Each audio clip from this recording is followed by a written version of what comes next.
अभी हम महेसी विधानसभा क्षेत्र में हैं और हमारे सामने महेसी विधानसभा प्रखंड महासचिव मिस्टर खान हमारे साथ हैं जनस्वराज से। और अभी इस महेसी विधानसभा से जो इस विधानसभा चुनाव में जो कैंडिडेट हैं जनस्वराज के, वो शमीम अख्तर साहब हैं। अभी हम जनस्वराज के मौजूदा इस काम पे चर्चा करेंगे मिस्टर खान से, और आप हमारे साथ जुड़े रहें। तो आप ये बताइए कि महेसी विधानसभा में जनस्वराज का क्या कुछ काम अभी चल रहा है? महेसी विधानसभा को जीतने की तैयारी चल रही है। अभी हम लोग ग्राउंड लेवल पे काम कर रहे हैं, ज़मीनी स्तर पे। हर एक गांव, जैसे बाढ़ प्रभावित क्षेत्र है, उधर दौरा ज़्यादा हो रहा है, और गली नाला ये सब जो नहीं बना है, इस सब जगह पे जा के देख रहे हैं लोगों की समस्या क्या है।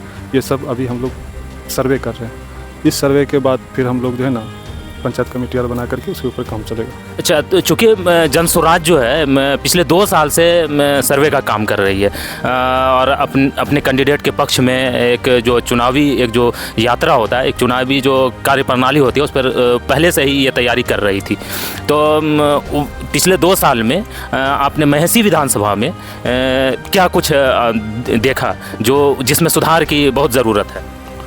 देखिए, इसके लिए मैं बहुत तहे दिल से शुक्रिया अदा करना चाहूँगा प्रशांत किशोर जी का, जो हमारे सूत्रधार हैं। वो एक हम लोग को हिम्मत दिए हैं, ठीक है, और सारे जनता को हिम्मत दिए हैं। उनका हिम्मत के वजह से अभी हम लोग गली मोहल्ला हर जगह घूम पाते हैं। ऐसे ऐसे क्षेत्र में जाते हैं जहाँ पे कभी कोई नेता आज तक नहीं गया है। महेसी का फकरिया इलाका जितना है, उस पार नदी, कोसी नदी के उस पार, वहाँ चले जाइए। विकास के नाम पे सिर्फ कागज़ पे काम होता है।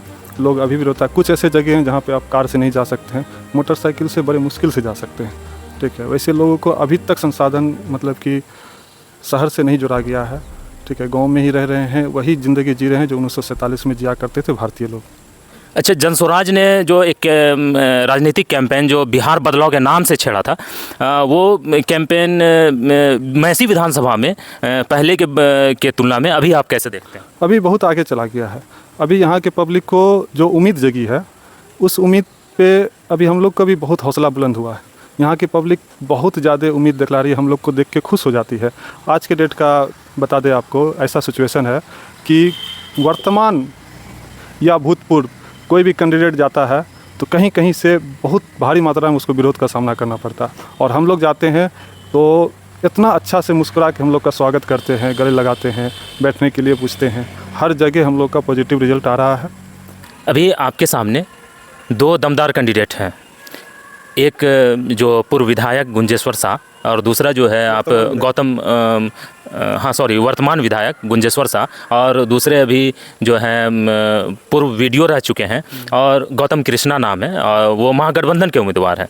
और दोनों जो कैंडिडेट हैं अपने आप में बहुत ही दमदार कैंडिडेट है। तो इसमें इस दोनों कैंडिडेट के बीच में आप जनस्वराज के जो शमीम अख्तर साहब हैं, इनको कहाँ पाते हैं? जी, आपने दोनों कैंडिडेट के बारे में बताया दमदार है।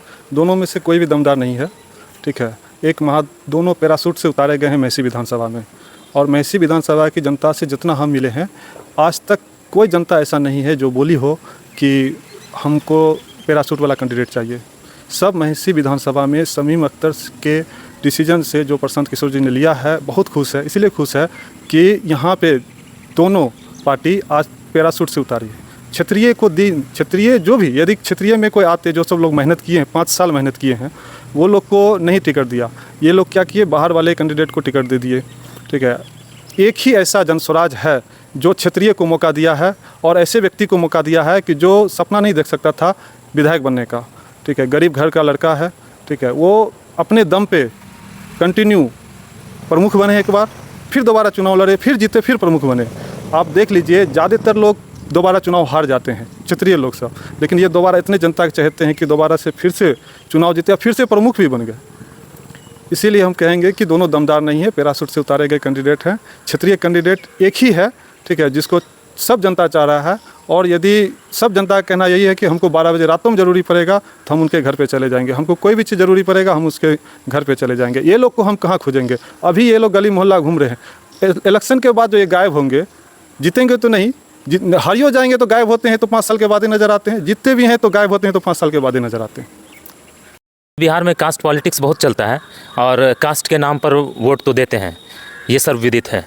ऐसे माहौल में जनस्वराज जो कि अपने आरंभ काल से ही इस बात को नकारता रहा है कि हम कास्ट पॉलिटिक्स पे यकीन करते हैं। वो ये चाहते हैं कि हम हर कास्ट में के लोग हमको वोट करें, चूँकि हम बदलाव की बात करते हैं।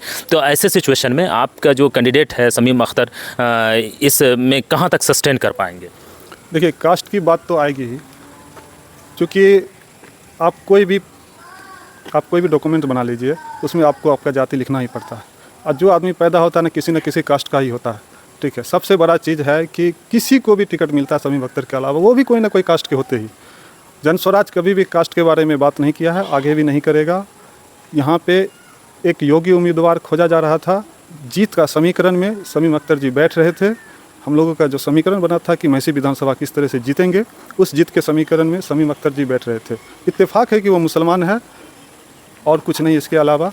और आपको बता दें कि इससे पहले 2000 में जो इलेक्शन हुआ था, 38% वोट गुंजेसर शाह को आया था और 37% आया था अब्दुल रज्जाक को। तो उस समय भी कास्ट फैक्टर काम नहीं किया था, क्योंकि अब्दुल रज्जाक मुसलमान थे, 12% ही वोट आया। तो यहाँ पे 18 से 20% के आसपास लगभग मुसलमान है मैसी विधानसभा में। तो यदि ऐसा सब मुसलमान यदि एक ही मुसलमान को चुनता तो अब्दुल रज्जाक को 20% वोट आना चाहिए था। फिर उसका अपना भी वोटर है अदर कास्ट में भी। ऐसा नहीं है, यहाँ की जनता इतने मूर्ख नहीं है कि जाति आधारित इलेक्शन लड़ेंगे। यहाँ की जनता बहुत होशियार हैं और क्षेत्रीय का बात आज से नहीं, जब से इलेक्शन कैंपेन चालू हुआ तब से बात चल रहा है। क्षेत्रीय को ही चुनेंगे, ठीक है। पैराशूट से उतारे गए कैंडिडेट को नहीं चुनेंगे।